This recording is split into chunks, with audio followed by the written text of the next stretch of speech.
Yeah, I was just watching Snowfall. I was trying to catch back up with it. It's been a while since I watched it. Great show. If you get a chance, check that out, Snowfall. And what came to my mind was this dude. I think his name was David Webb. He wrote for the Mercury News, and it pretty much aligns with the show Snowfall, with this plot of the U.S. government to sell drugs and fund for the purchase of drugs and supply drugs to grow money to send to Central America to supply them with arms. Kind of like with the Oliver North story. I don't know if you're familiar with that, the Ollie North and the Iran Contras, something linking, in that realm. But anyway, this journalist, he was mysteriously killed. And I did a couple of videos on that and the Clintons, and for some reason I get shut down when I touch on those stories. They say it's not authentic news, but I think that's kind of like a smokescreen, in my opinion. I'm not going to touch too heavy on certain things because in the past, when I touch on those stories, I get shut down. But that came to my mind, and it is, the situation in Haiti and just how evil and greedy the powers that be are, meaning Esau, so-called Europeans, very greedy people. So I saw, I'm watching what's happening in Haiti with the civil unrest in Haiti, and it's not surprising. A lot of these things are orchestrated from the powers that be. And a lot of you're in the mindset that you can't comprehend certain things like that, or you're unwilling to open your eyes to how evil this government can be, because a lot of you are Christian-minded. You're Christian-minded, and you believe because the peon Europeans, so-called, smile in your face, their own people who are in power are incapable of doing the evils that they do. A lot of you think in this mindset. And that's cool. Like I always say, everybody plays a part. But, the scriptures prophesy that Esau, meaning so-called Europeans, would live by the sword. They prophesied they would live by the sword. Right here in the book of Obadiah, it says, though thou exalt thyself as the eagle. So he's comparing the Edomites, who are now in a position of power, to that of an eagle. Part of history is that the symbol of the Europeans is the eagle as well. But I'm not going to go into that but so much. I'm saying situation-wise, the Most High says, though thou exalt thyself as the eagle, as high as the eagle flies, and the power that the eagle rolls with, or conducts himself with, or how we look at the eagle as a majestic bird, he's comparing the Europeans to that same status, the Most High, through prophecy. Though thou exalt thyself as the eagle, and though thou set thy nest among the stars. So the white man's empire, it not only just rests here on earth, but it also goes to the stars. This is how far this man has stretched his empire to. This is how far he's gone. Understand? Through what they call imperialism. That's how far he's gone. You might say, no, because you, in your mind, you think that everybody's the same, and you're wrong. You're wrong. This man has stretched his empire as far as it can go on earth. So now it's to the point where he's doing the same thing in outer space, even in the cliffs of the rocks, like it tells you, even underwater. Yeah, even underwater. So that's the way it's been for decades and centuries, and that's just the way it is. You understand? That's just the way it is. I want to show you something real quick as far as imperialism. It's right here. So I can make that larger so you can see. Oh, damn, I can't do it. Let me see. Sorry about that. I'm sure you can see that now. That's a little better. I think that's a little better. Let me try to get a little bit bigger for you. Where am I at? That's better. That's a lot better. But he says imperialism can be defined as a doctrine, political strategy, that's the devil, practice, state policy, devil again, or advocacy that consists in extending power. That exists in extending power. In other words, you're the devil, and the Lord said the earth is given into the hand of the wicked. So not only is his hand controlling different parts of the world, but this man is chosen to even go beyond that if possible. Meaning if the Most High wills it, he has chosen to do that. So this is quite clear what the Most High has here. The Most High says, though thou exalt thyself as the eagle, and though thou set thy nest among the stars, thence will I bring thee down, saith the Most High. They shall build. What does the Most High say? They shall build, but he, the Most High, the powers above all powers, shall throw down. But my thing is, this man has stretched forth his power as far as the Most High will let him. That's the point I'm making. And that's what they're saying right here as far as imperialism. It says, in extending power by territorial acquisition. See that? Or by extending political and economic control. That's what we read. That's what this man, John Perkins, is talking about, Confessions of an Economic Hitman. But it says, by extending political and economic control outward over other areas. Over other areas. We're going to come back to this. I want to show you something. We're going to come right back to that. No, we're going to come back to that. But that's the nature of Esau. That's the nature of Esau. Bottom line. So the Most High says, though thou exalt thyself as the eagle, and though thou set thy nest among the stars, thence will I bring thee down, saith the Lord. If thieves came to thee, see that? If thieves came to thee, so a common thief, but in this case, let's equate it with empires. The Chinese Empire, the Japanese Empire, the Arab or Ishmaelite Empire, even the Africans, the Hamites, their empires. It says, if thieves came to thee, if robbers by night, how art thou cut off? How are you stopped? Would they not have stolen till they have had enough? See? All other people on this earth, they will steal and rob, but they will steal to a certain extent. They can be satisfied for their lust to have what's not theirs. But not Esau, not the so-called Europeans. They steal till there's nothing left, the Most High showing. The whole chapter is about Esau and the powers that's going to overthrow him. The vision of Obadiah concerning Edom, it says that in the beginning of the chapter. Edom is Esau. But it says, if thieves came to thee, if robbers by night, how art thou cut off? Would they have not stolen?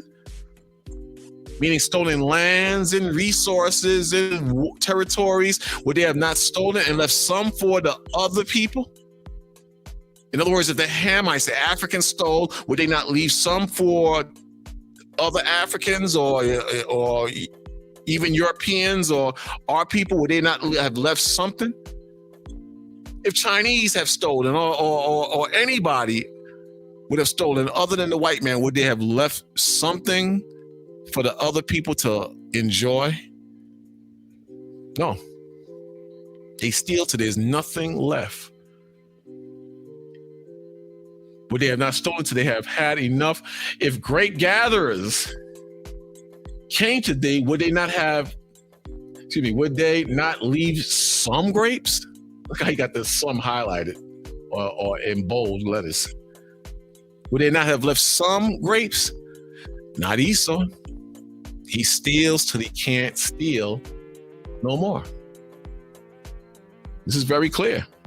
This is very clear and to the point. And this is a reality. This is a reality and a truth that a lot of brothers and sisters cannot take under their belt. They have a problem swallowing this because when you're emotionally immature and you're Christianized, you see everybody as one people. And that's not true. The Lord, he made everybody different. He made everybody different. We read it last week about Deuteronomy 7:6. The Lord said we are above all people that are on the face of this earth. The Most High tells you in the book of Obadiah, Esau is the wicked. And he's playing out his part. I don't care how Christian you are or how you feel. Esau, the so-called white man, is playing out his part. Bottom line. Bottom line. He's playing out his part. And that's just the way it is. That's just the way it is. So you have the same thing in Haiti. Haiti is been ripped off and destroyed by who?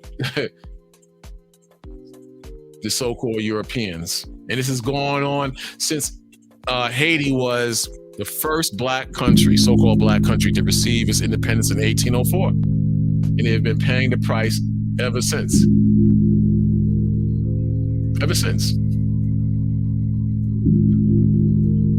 But that's, we got to get out of our feelings and emotions, bottom line. We got to train our minds to get out of our feelings and emotions.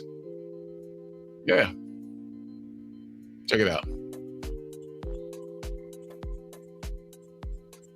Yeah, that's right there. Repay, turning them into the puppets of the US.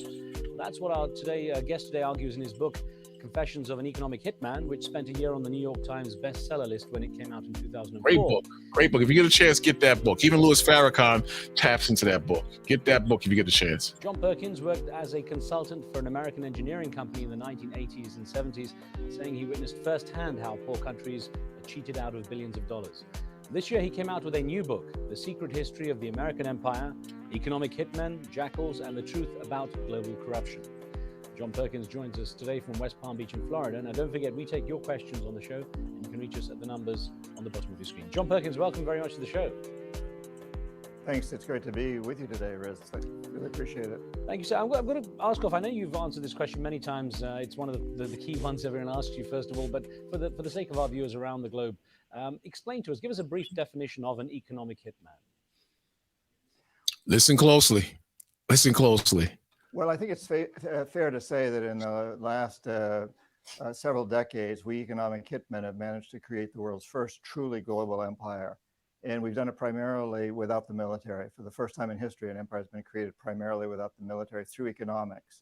We work many different ways, but perhaps the most common is that we will identify a third world country that has resources our corporations covet, like oil. So a third world country that has a natural resource that the devil wants, like oil or diamonds or some form of natural resources or something that can benefit wealth or fatten the pockets of the fat cats of the Edomite nation, Edomite being so-called Europeans, something they want or covet that doesn't belong to them. You understand? And if that particular country that they're going to rob could use those resources, they could create a position of power themselves. But when Esau's around, a whole different story. Oil, and then arrange a huge loan to that country from the World Bank or one of its sisters. But the money doesn't actually go to that country. Instead, it goes to our own corporations to build big infrastructure projects, power plants, industrial parks, ports, things like that, that will benefit a few rich people in that country, as well as our corporations, but don't really help the majority of the people, the poor, who are not connected to the electrical grid, or if they are, they only use a couple of light bulbs. So those are the sellouts in that country. Those are the sellouts. They benefit off of the hitmen, the thieves of Esau coming into that country, and they become their puppets. And the puppeteer is the super rich that strangles and sucks the country's resources out of the country, and people suffer. Bottom line. That's what's happening. I'm going to go back a little bit. Identify a third world country that has resources our corporations covet, like oil, and then arrange a huge loan to that country from the World Bank or one of its sisters.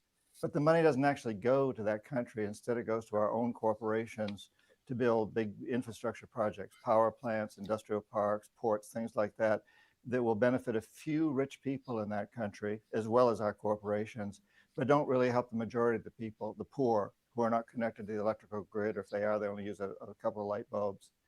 However, they are left holding a huge debt, and the whole country has this debt, and it's such a big debt by intention that they can't possibly repay it. So by intentions, so they can't repay it. By intention. Industrial parks, ports, things like that, that will benefit a few rich people in that country, as well as our corporations, but don't really help the majority of the people, the poor, who are not connected to the electrical grid, or if they are, they only use a couple of light bulbs. However, they are left holding a huge debt, and the whole country has this debt, and it's such a big debt by intention that they can't possibly repay it. So at some point, we economic hitmen go back to that country and say, listen, you owe us a lot of money, you can't repay your debt, so give us a pound of flesh, sell your oil real cheap to our oil companies, or vote with us on the next critical UN vote, or send troops in support of ours to someplace in the world like So they make a slave. They make a slave out of the people who now owe the devil. Same thing like credit cards and school loans and car notes. You have the control of the wicked, but they make a slave out of the people of that country, and the leaders are now puppets and slaves and whores for the powers that be, which are the so-called Europeans in most cases. This is why you have the situation with China as a threat to America, because China is up on the game to the point where damn near half the things we use in this country comes from China. So once China controls enough different places that the America once had an influence under, like Taiwan, that's going to be a problem. That's going to be a problem. So this is what they fear. Check it out. The Most High says in Proverbs 29, verse 2, it says, when the righteous are in authority, the people rejoice. The people are happy. The people clap. The people cheer. The people are in a good position. So the people are happy. You understand? But when the wicked bear through, when they have the power, the people mourn. The people are not in power. Everything is shut down. You can't pay your rent. You can't pay your bills. You can't make ends meet. You can't put all your kids through college. Then you find out that college is a scam, and now you owe school loans. It's all a damn scam in the bottom line. It's all a damn scam. But again, it says when the righteous are in authority, the people rejoice. But when the wicked bear rule, see that? When the wicked bear through, when they have the rule, the people mourn. And that's what's happening now. The people are mourning. No one is happy. No one is rejoicing. You know why? Because the wicked are in authority. That's very clear. That's very clear. You can't get around that. So he's on point, what he's saying here. And he's telling you how the government works. This is what people are not educated on. This is why you have your PlayStations and your Galaxy phones, the new latest Galaxy 23 and the latest iPhone, whatever number they up to, 13, whatever they up to, the latest clothes and fashions. Like it tells you in the book, Behold the Pale Horse, it's to keep you away from weighty matters like this. It's to keep your eyes closed on how the government really works. Big debt by intention that they can't possibly repay it. So at some point, we economic hitmen go back to that country and say, listen, you owe us a lot of money. You can't repay your debt. So give us a pound of flesh, sell your oil real cheap to our oil companies, or vote with us on the next critical UN vote, or send troops in support of ours to someplace in the world like Iraq. Right. When we fail, which doesn't happen very often, but on a few occasions when we fail, as I failed in Panama with Omar Torrijos, for check this out. Example, then the jackals come in. And these are people who will either overthrow governments or, as they did in the case of Omar Torrijos, assassinate the leaders that we haven't been able to corrupt. See, this country is about a lot of dirt. And they tell you or sell our people are stupid, weak-minded, flunky people, this ideal about democracy and freedom. It's all a damn lie. Everybody is taking money. It's interesting. So in that way, we've really created this empire. John, I was going to say, it's interesting as well. You say that it's not necessarily the governments who send out the jackals, that those are now the sort of assassins, the hitmen. They're really the product of private companies now, so governments can keep their hands clean. Yeah, including economic hitmen like me. I was interviewed. I was really recruited by the National Security Agency, a government organization. But in the end, I worked for a private corporation, Charles T. Main, out of Boston, and that's been the case for. Now, when I was watching Snowfall, there's an episode in season 1 where I guess this guy's supposed to represent Freeway Rick Ross in the movie. I guess that's who he's supposed to be. But there's a part where you have someone working for the government using a young Jake, black man, to make the money so he can get those funds and use it for the government's transactions. And there's one part where the government says, listen, I have to separate myself from you, but you have to come up with this money and make moves on your own so it doesn't have any ties back to the government. Exactly what he's saying. Exactly what he's saying. This is what made me start thinking about this stuff, man. But the government actually separated itself, but kept in touch with this government worker to make sure he did what was required of him by the government, but you would have to make moves in getting money and making operations work and making things stick without the funding from the government, but at the same time working for the government. In other words, to keep the government's hands clean. And that's what he's saying right here. Check it out.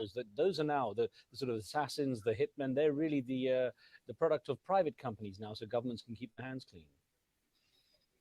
Yeah, including economic hitmen like me. I was interviewed. I was really recruited by the National Security Agency, a government organization. But in the end, I worked for a private corporation, Charles T. Main, out of Boston. And that's been the case for several decades, because it was discovered quite a long time ago that to have CIA agents doing this sort of thing or other government agents was just too dangerous. If they got discovered, it was obvious that it was the government's. You see that? Same thing like they said in Snowfall. Same thing. And then you had this guy, I think his name is David Webb. He wrote for the Mercury newspaper. And in that paper, he was going into how the government is making money from blacks suffering on drugs, from blacks selling drugs, as well as Mexicans selling drugs, and using those funds to beef up the armies or the military in Central America. And, you know, I did a video on that several times and it gets shut down. So I can't really touch on that, but so much. But if you get a chance, look up that story. This guy wrote for the Mercury newspaper. Check that story out. Don't post it on Facebook or social media because you'll get a flag. But check out that story. Very good story. And I think they did a little movie about it at one time. Yeah, they did a movie about it. I don't think it did well, but that's for a reason. You understand? This is where you get the Oliver North and the Iran Contras and all this crap. This is a very dirty government, and everything is fake. And a lot of you are going to come to realize that before it falls. It will fall. It will fall. Check it out. Fault. But if you use private people like me, consultants and private security firms to do the assassination type of work, then if they get caught, you can always just blame the corporations. You can say it was a rogue corporation, whatever, and the government. They say that's why Noriega fell. I say that's why they got Noriega. And we know what happened to Gaddafi, the situation with Gaddafi. I won't tap too much into that, but we know what happened with Gaddafi. We know what happened with Gaddafi. Because it was discovered quite a long time ago that to have CIA agents doing this sort of thing or other government agents was just too dangerous. If they got discovered, it was obvious that it was the government's fault. But if you use private people like me, consultants and private security firms to do the assassination type of work, then if they get caught, you can always just blame the corporations. You can say it was a rogue corporation, whatever, and the government is not implicated. You hear that? You hear that? So these devils, they know what they're doing, man. They know what they are doing. And he's bringing it all out. He's bringing it all out. He's not pulling any punches. He's bringing it all out. Bringing it all out, you know. But the Most High is bringing it out too. Man's goings of the Most High. What man say, or what comes out of his mouth, what his tongues and lips formulate to spew out, which is usually associated with his spirit, the Most High is in control of that too. So there's going to be a judgment.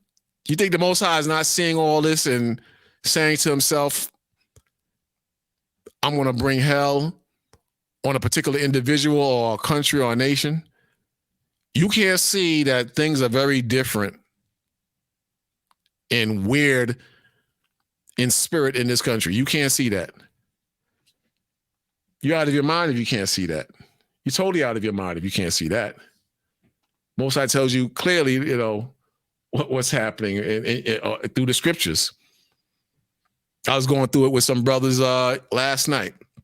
I was telling them which is more, what part of the Bible corresponds more with what's happening today in this country, the Old Testament and the New Testament. You know, these fools are going to try to tell me that the Old Testament is just as active as the New Testament when it comes to prophecy and the judgment and what's happening in this country. This is how proud these brothers are. You can't show me one scripture in the Old Testament that rocks like Matthew's 24. Not one. I mean, runs parallel. You can show me bits and pieces of judgment that's coming to the world from the Old Testament, but nothing corresponds with what we are experiencing like that New Testament. Nothing. Because the Most High knew we were going to go into captivity, and he knew what we were going to, he knew the tools of spirituality we were going to need in these last days. Brothers can't swallow or handle that, though. Can't swallow or handle that.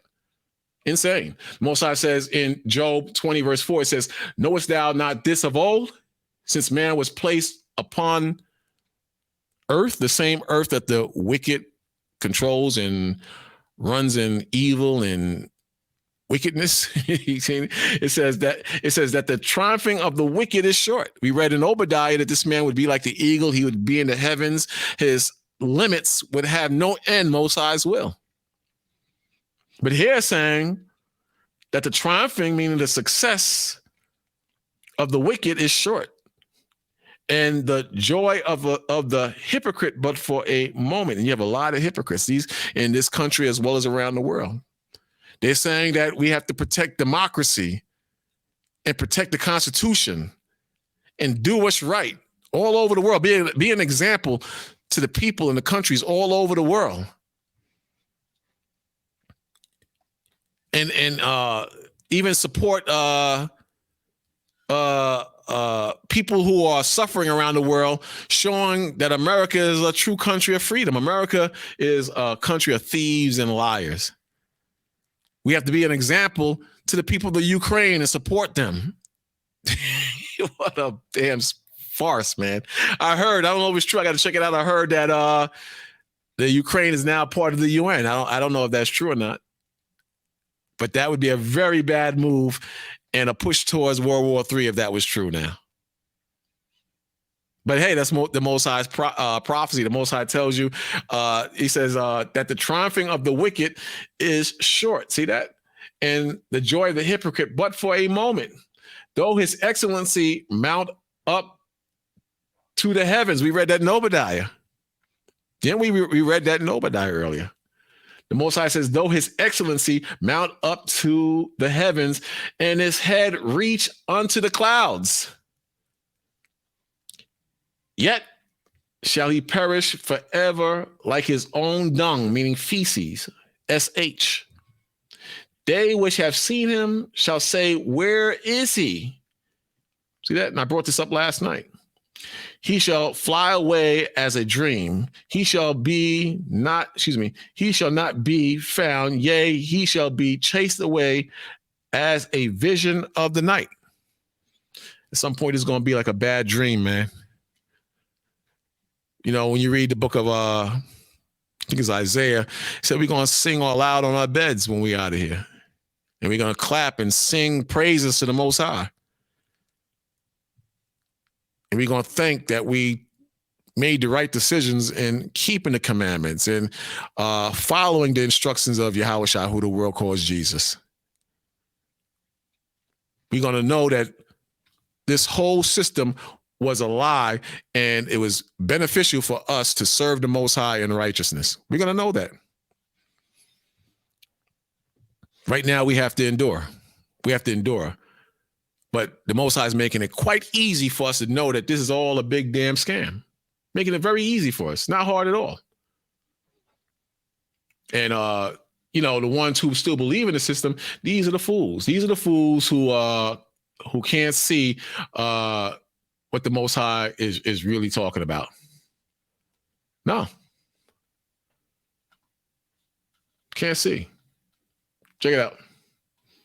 Occupied the country from 2004 until 2019, oversaw the suppression of popular movements, exploited impoverished women in the sex trade, sanctioned the private. Who's going into Haiti? What's happening in Haiti?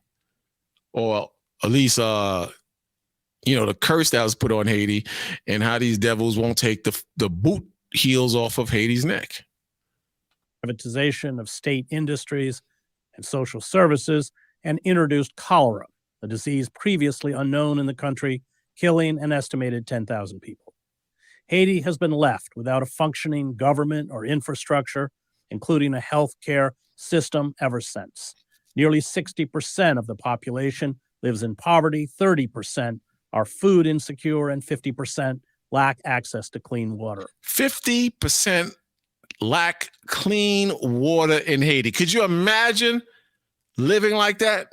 50% lack clean water. 60% are in poverty.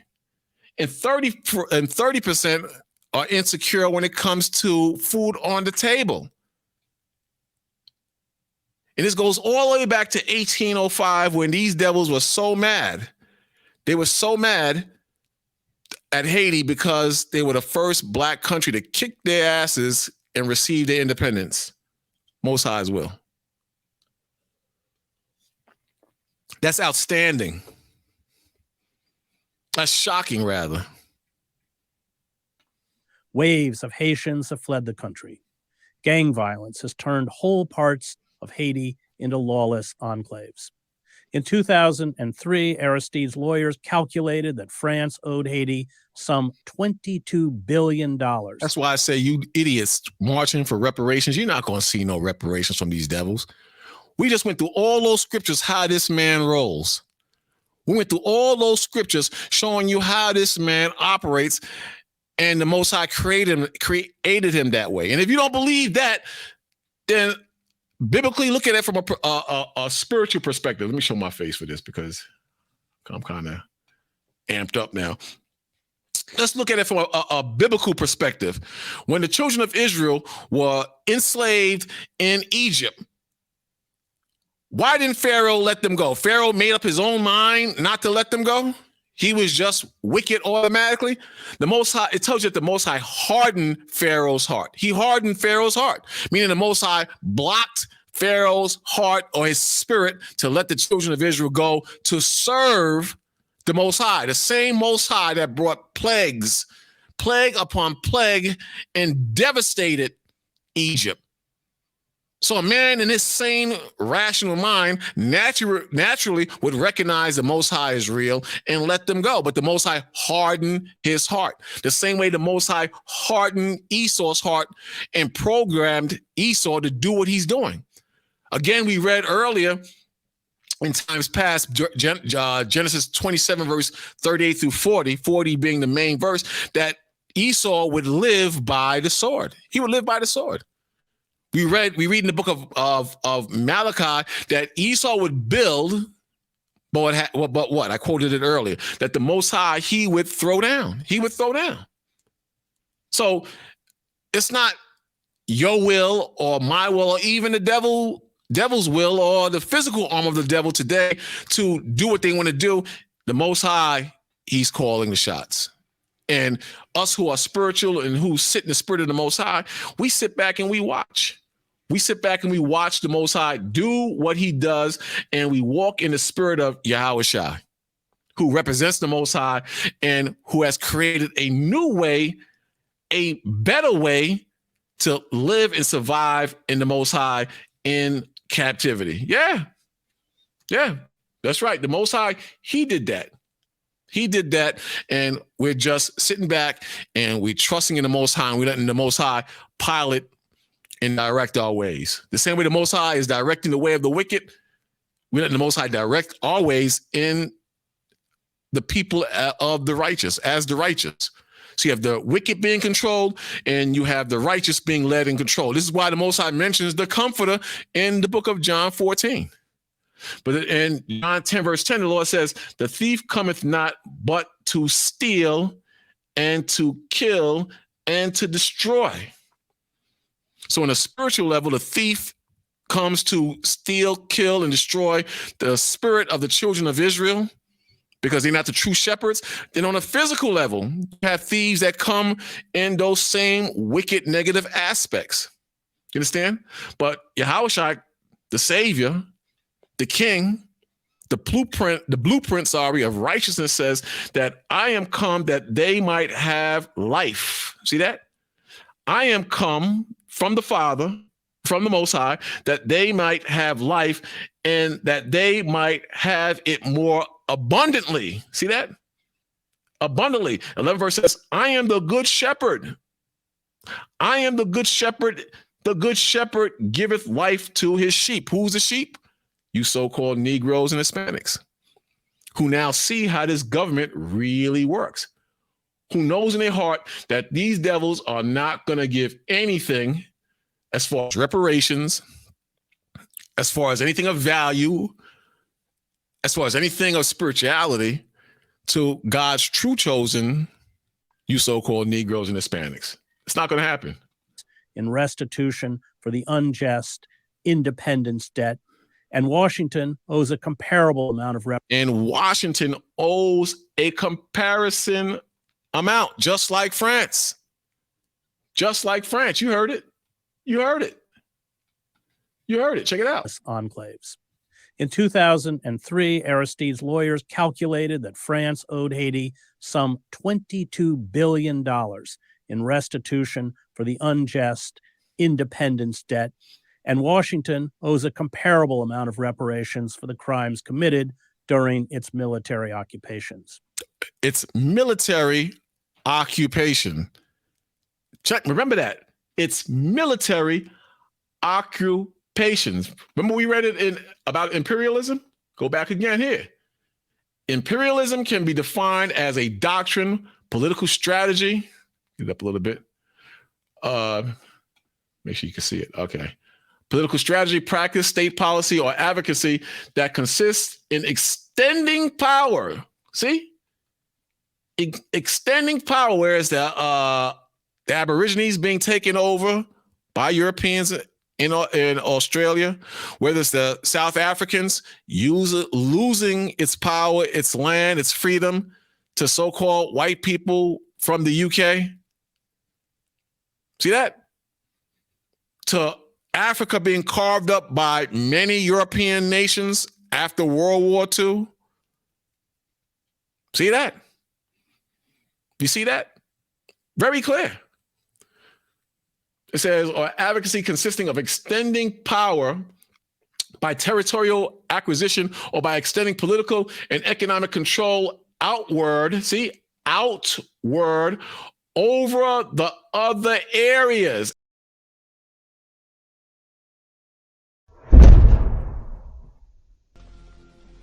Why do you wish to sail west? To open a new route to Asia. Asia is the richest kingdom, the land of spices and gold. At the moment, there are only two ways of reaching it. By sea, sailing around the African continent. The journey takes a year. Or by land. But the Turks have closed this route to all Christians. There is a third way. By sailing west across the ocean sea. The distance is unknown. It's said to be infinite.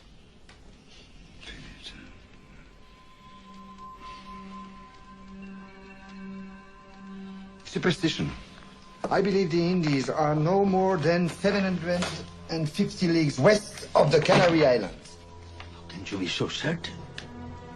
The calculations of Toscanelli, Marin de Tir, Esdras. Esdras is a Jew. So what's worse? 2 minutes, and already you're a dead man. For telling the truth? Yes. They are burning people for less. The men you're about to confront have no emotion. Outward, it says economic control outward or over the other areas. Imperialism oftentimes involved the use of military and economic power. The man said clearly they create debt. They create situations where you have to go back to the government and be their slaves. Your leaderships have to be their slaves, whether you're in different parts of Africa or you're in poor regions such as Central or South America, which has oil or natural resources that the devil wants. It says involves the use of military and economic power and always aims for more expansion and collective or individual domination. Job 9:24, the earth is given into the hands of the wicked. Domination. Makes sense? I mean, that you can't get any more clearer than that. You can't. You really can't get any more clearer than that. The man is right on, spot on point. Check it out.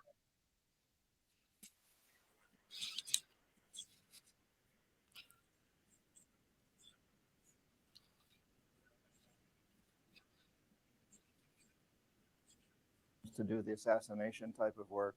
Then if they get caught, you can always just blame the corporations. You can say it was a rogue corporation, whatever, and the government is not implicated. Tell me about the word corporatocracy that you use in the book as well. Well, you know, as I've said, we've really created a truly global empire, and an empire needs an emperor. An emperor is someone who's not elected, doesn't serve a limited amount of time, and also doesn't really report to anyone else. And it's obvious that the president of the United States doesn't really have that role, but we do have the equivalent of that in a group of people who run our biggest corporations. And I call this the corporatocracy. Corporations, they call the shots. They call the shots. This is why the banks are too big to fail, as Obama said. Too big to fail. Too big to fail. Bottom line, it's all a goddamn lie. It's all a goddamn lie. Bottom line. And if you don't wake up, you too will be caught up in the foolishness. I'm not going to be too long because I don't want to get a flag on certain things I'm putting out. Like, for example, this. The wicked has a problem with this particular thing, so I won't touch on this. I'll just read little pieces of it. But this, in the CIA assassins, the jackals he just mentioned, if you do stories on that, and this, and Hillary Clinton, is an issue with that. Or the Mercury, that story I mentioned in the Mercury News by that reporter Webb, you will have problems on your page. But it says what the Clintons did to Haiti. See that? So I'm not going to read too much on this because I don't want any problems, man. But I'm just going to read a little bit of it. It says one of the first acts of the new business-centered Haiti policies involved suppressing Haiti's minimum wage. A 2009 Haitian law raised the minimum wage to 61 cents. Minimum wage is 61 cents an hour from 24 cents an hour previously. Haiti garment manufacturers, including contractors from Hanes and Levi Strauss, were furious, insisting that they were only willing to agree to a 7-cent increase. So that's roughly, they wanted to pay like roughly about 31 cents, something like that. From 24 cents to like roughly about 31 cents.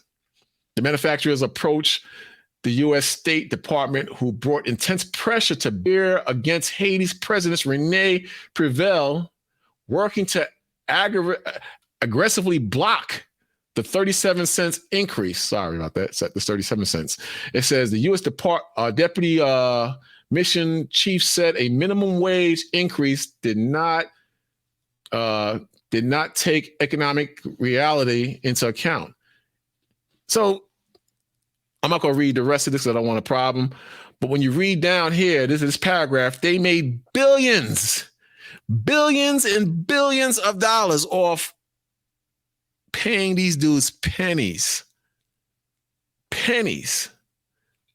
Look at that super predator. Oh man, I can't. I'm not going to touch too much on this because I don't want a problem. Super predators.